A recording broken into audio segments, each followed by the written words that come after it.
ओम नमः भगवते वासुदेवाय। गजानन बेश पाईरे कालिया, स्नान करु ज्येष्ठ मासे। पूर्णिमा चांदर शीतल किरण, तोर अंग छुई अवकाशे।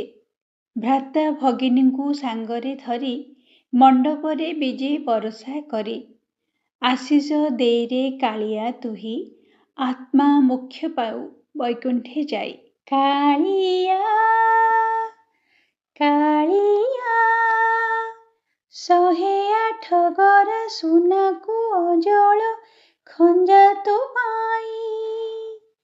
ଆଜି ପରା ତୋର ସ୍ନାନ ପୂନେଇ, ଆଜି ପରା ତୋର ସ୍ନାନ ପୂନେଇ।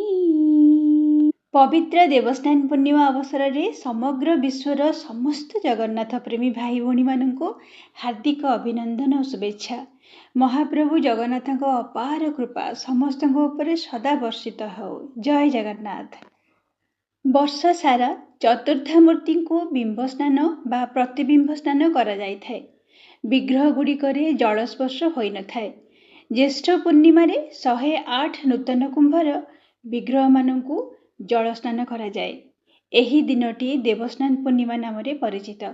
ସ୍ନାନ ପୂର୍ଣ୍ଣିମା ଦିନ ଶ୍ରୀଜଗନ୍ନାଥ ମହାଗଣପତି, ବଳଭଦ୍ର ଖଦିର ଗଣପତି ଓ ସୁଭଦ୍ରା ମାତଙ୍ଗୀ ବେଶ ଧାରଣ କରିଥାନ୍ତି। ଜୟ ଜଗନ୍ନାଥ।